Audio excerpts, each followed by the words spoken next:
مساء الفل عليكم، ازيكم؟ عاملين ايه؟ وحشتوني بجد جدا جدا. انا عارفه ان انا مقصره في الفيديوهات بقالي فتره، بس بجد كان غصب عني، وان شاء الله كده مفيش حاجه تمنعني تاني عن الفيديوهات معاكم. النهارده طبعا احنا في رمضان، يبقى لازم ابتدي لكم بايه؟ لازم نبتدي مع بعض بالكنافه. هنعمل مع بعض احلى كنافه ممكن تدوقوها، بجد طعمها تحفه.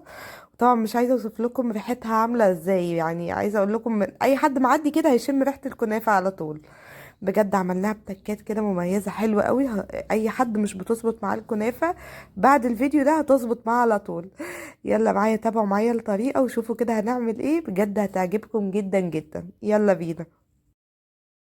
ويلا بينا بقى نعمل الشربات. هنا حطينا كوباية ونص من السكر، عليهم كوباية من المية، تمام كده، وهنحط عليهم عصرة نص ليمونة.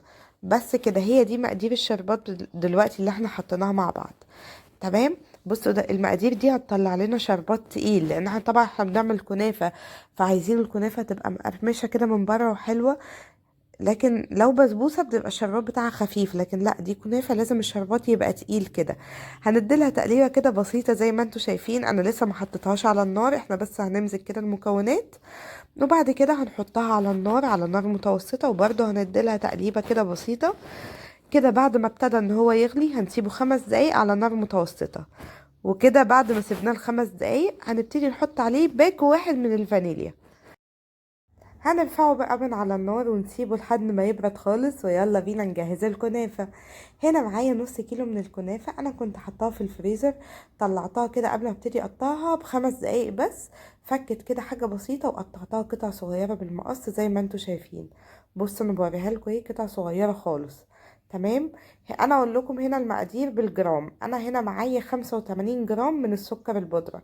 اللي عارفني عارف ان انا بحب استخدم الجرامات شوية. وهنا معايا دايما عملنا نص كيلو كنافة، يبقى نعمل ربع كيلو سمنة. تمام، يعني خدوها قاعدة كده. نص كنافة عليه ربع كيلو من السمنة السايحة. تمام. طبعا السمنة ممكن تستخدموا زبدة، ممكن تستخدموا سمنة زي ما انتوا عايزين. نقلب بقى الكنافة مع السمنة والسكر كده حلو قوي لحد ما يعني الكنافة تشرب السمنة كلها بتاعتنا. وانا بقلب كده لو لقيت اي حاجة بروح عاملاها برضو بايديا. تمام. يلا بينا بقى نعمل الكريمة بتاعتنا. لو حد عايز يعمل كنافة سادة او بالمكسرات يستغنى بقى عن الخطوة دي. بس عايزة اقول لكم بالكريمة كانت طعمها تحفة جدا. بصوا، انا هنا حطيت كوبايتين من اللبن، حطيت عليهم 4 معالق كبار من النشا.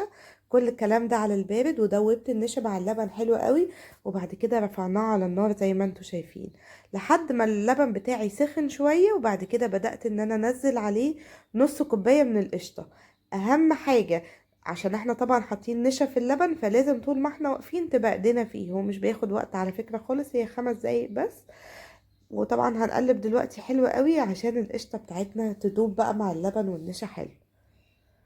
انتوا في مفيش هتلاقوها بدأت ان هي، شايفين هي كده بدأت ان هي تتقل، بس هي مش كده، بس لسه هتتقل اكتر من كده.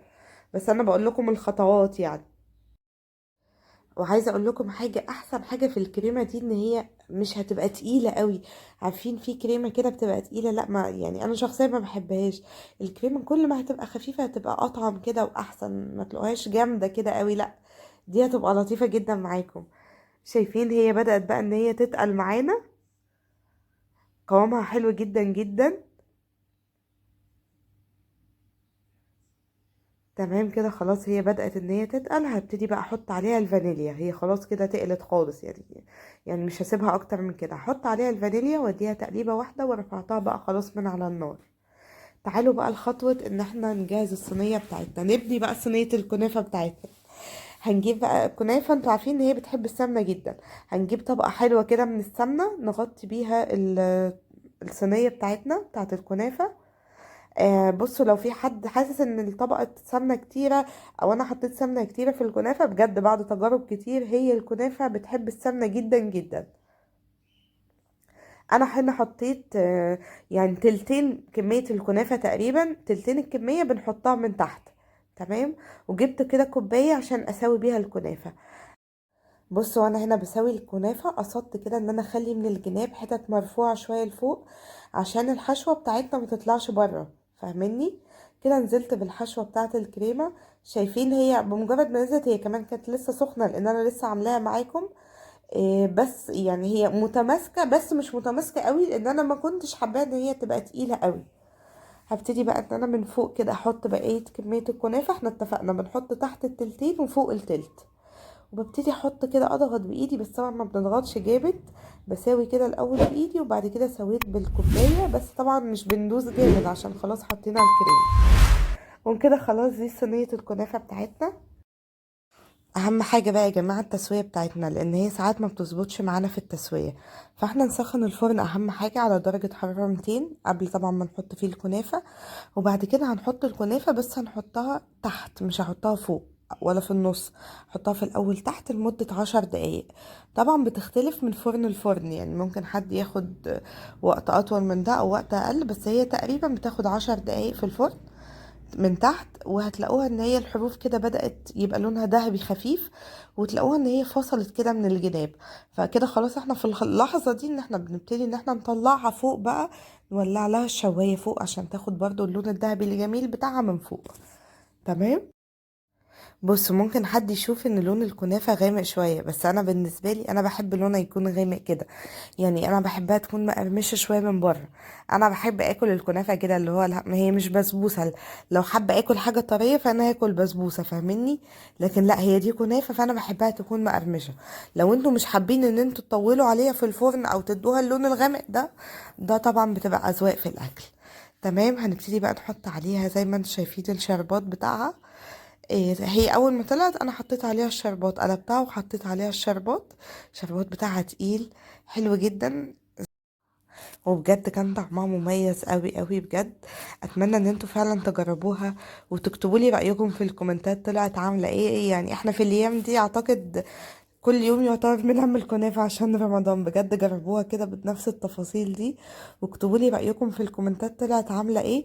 التغيير حلو ان احنا نعملها بالكريمة بجد بتبقى طعمها تحفة جدا. انا من الناس اللي بحبها على طول سادة بس برضو التغيير حلو. وهستنى اكيد رأيكم في الكومنتات تقولوا لي طلعت عاملة ايه. لو عجبكم الفيديو متنسوش تعملوا لايك للفيديو. لو اول مرة تشوفوا القناة متنسوش تعملوا سبسكرايب للقناة. وتفعلوا زر الجرس عشان يوصلكوا كل جديد. واستنوني فيديوهات جاية كتير وصفات جاية اكتر. باي باي مع السلامة.